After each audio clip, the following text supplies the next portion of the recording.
Royalty having gone 6-0 in the group stage yesterday, and actually got second in low ink last month. So up there with Inkbound as well. Both teams back in low ink once again, looking to try and swipe the win. However, for the time being, we have Last Squid Standing and Inkbound opening it up for us. Keon, take a look at these comps. A lot of headed. Yeah, heavy-headed duel action between Kiko and the member of the Last Squid Standing. But the interesting thing that I've seen right away from Last Squid Standing stuff is a double cooler comp, which I feel like I haven't seen enough of. But I feel like it's one of those compositions where, hey, I feel like it should get a little bit more popular than it stands. But I get why teams aren't running it. But the eyes I have on right now is on Inkbound. They have a decap player that is readily available. Again, very popular weapon that we've seen in recent times. Gonna be curious to see how this all works out. Last Squid Standing has the first zone cap. Yeah, Last Squid Standing is in a really good position here for follow-up. You could see Ceiling was kind of just waiting for that jump in there to get settled in. Crab Tank coming out from Gogeta, though, looking to try to clear the space, but not really a lot of paint going down on the zone Keon, and that's 3 members down on Inkbound. Yeah, 3 members already down on Inkbound, and I'm wondering where the response was going to be from Inkbound. They want to continue their run, but it looks like, well, 1 Zuka shot is enough to do the trick, as that's a double there. Tetris is going to be able to take out twice, and now Inkbound down 21 points remain, but getting their first split started. They're going to try to see if they can return fire against what Last Squid Standing did to them. Yeah, as the stars align, Keon, Tetra kind of closing out that delayed wipe for Last Squid Standing. Now Inkbound having Crab Tank for Gogeta again here, the penalty being gone. A lot of purple down on that middle section there. You can see Larry and Tetra trying to poke up on that elbow side on the ramp. They want to try to make a little bit more contact, but they are playing it really safe here. Definitely using Trizuka and the Crab Tank to their favor. They want to play at max range here, especially now with only a few seconds left on the timer. They're in a great position to follow up. Ceiling, though, with the Trizuka of their own, taking out Tetra in the process, taking out Larry too. Only 12 seconds left though. Do they have enough time to try to follow up and take Kiko here? But not if they can't pincer in together. But it might just be not I just thought maybe it might be enough there. They delayed the timer for just a second, just a moment, but still no dice there. That's going to be Inkbound actually coming in to throw the first punch.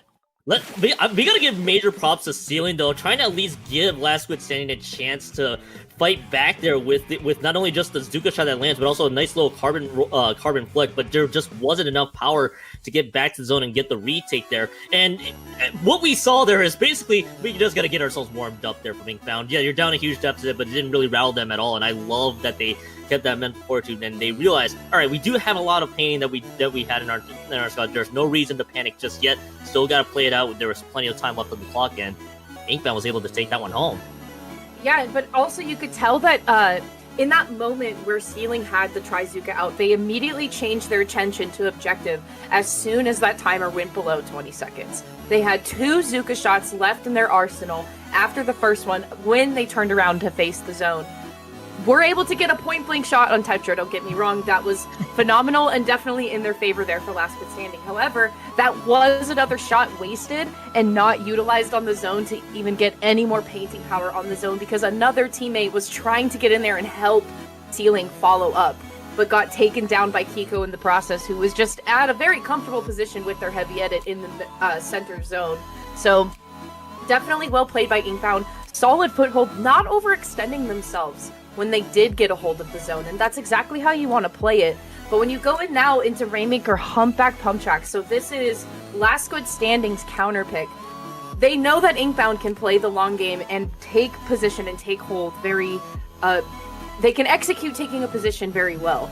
So Last Squid Standing wants to play hard and they want to play fast, so Rainmaker is definitely going to be a good choice for response. And to go off your previous point about wanting to play fast and trying to get the first punch, we saw right away they were not wasting any time getting that objective in Hagglefish zones right out of the gate. So with the way this map kind of shapes out, with Humpback Pump Track Rainmaker being very quick pushes and ones that could slow out of control, I actually do like this kind of pick in theory and on paper for Last Squid Standing if they wanted to play that same style. So I'm gonna be intrigued to see how this all plays out as we're loaded into this one. Gonna keep that same double cooler comp. No surprise there, it helps aid to the aggression. Here's a Dread Ringer in the mix there with the Reef Slider. A little surprised by that choice, but it may actually work. Yeah, I don't think Dread. I definitely think Dread will have a better time here than the Decapitator will. That's Tetra, who was playing the Decapitator last time for Inkbound, switching out to the Dreadbringer.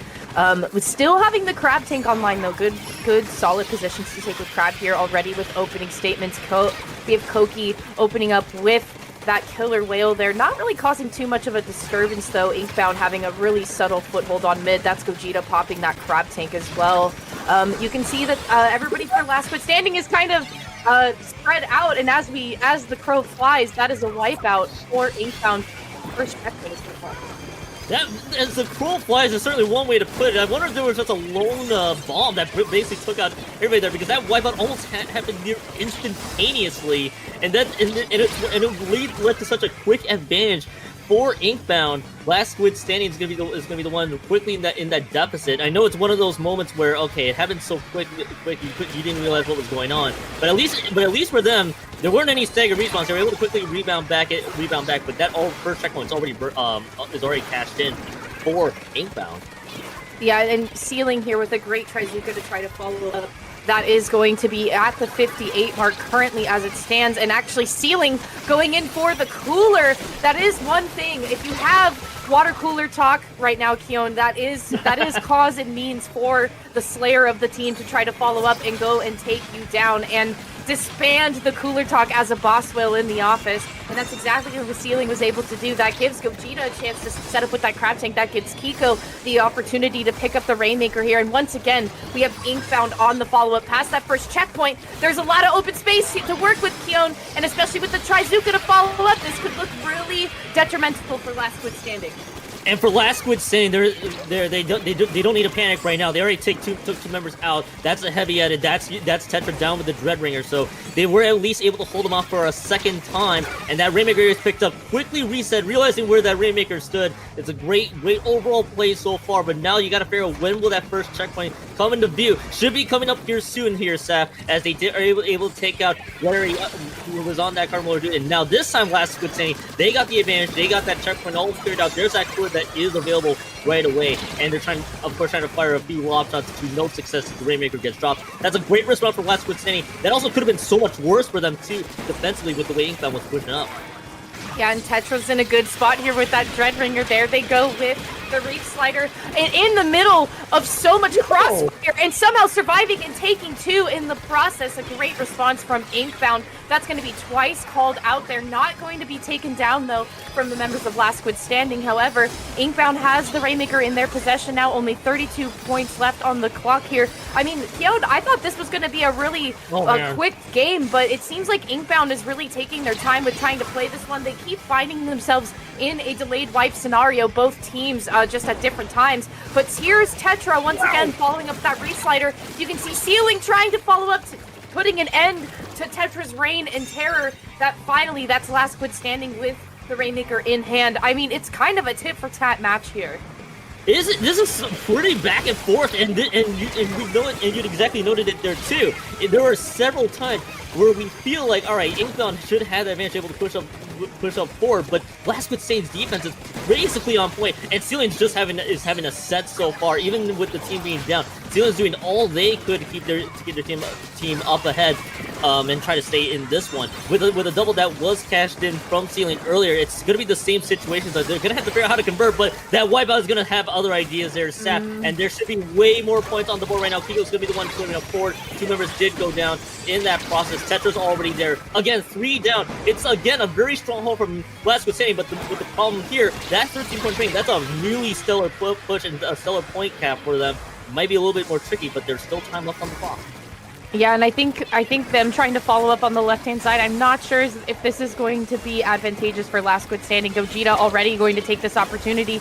Can I go in for the flank? They opt not to, because there is eyes on the back of Last Squid Standing's heads here. All 3 members that are trying to push up and cause some pressure are on this right-hand elbow side. That is Gogeta getting taken down by the Rainmaker shot. Tetra coming in once again with the Rig Slider, but guard as the Rainmaker shot takes them down. That is an open access point there for Twice to try to get through. They utilize the wall to their advantage, and that is the lead flip. Oh my goodness, shout out to player 5. That is the uninkable wall in the spawn of Inkbound.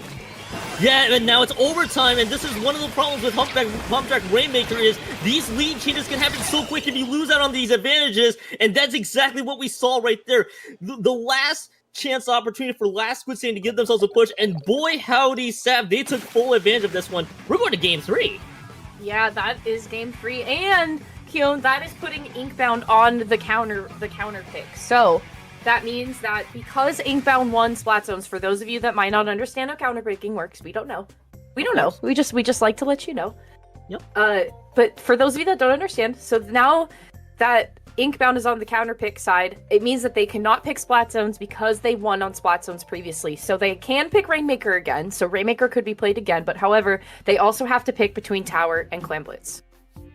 And I think Rainmaker, theoretically, they could go back to another Rainmaker map of their choosing if they chose to do so, which obviously we are seeing the quick replay here as well, with, again, the rest of Last Squid Standing doing their part to clear out everybody else. And I saw Tetra, by the way, earlier on that restart, excuse me, pretty much run themselves towards the wall. It was pretty much an easy pick on top of it, and now you had to hope that Last Squid Standing, they were able to stagger out the rest of Inkbound so the respawns don't favor them. That's how it all played out by the end of it. 6 points remain was ultimately the final score. And Saf, your thoughts on Crab Lake Capital Clam Blitz being the counter pick for Inkbound? If there are any. I don't know if I understand it. but it seems that Inkbound understands it because they were the first ones to be readied up in the lobby, and it seems that Last Squid Standing is actually found pondering what they want to do with their comp on this change. So definitely Last Squid Standing is very puzzled at the counter pick here. As for Inkbound though, it seems to me that they're like we said before, they're very good at holding positions. Mm-hmm. And so they're very skilled at doing that, and I think especially with someone like Tetra who can kind of swing between the Dreadringer and the Decavitator and have a really good time with that. I think that's going to be really crucial for them to try to utilize in this one. And especially maybe if they want to switch to that decav with that bubble as well, is kind of my thinking.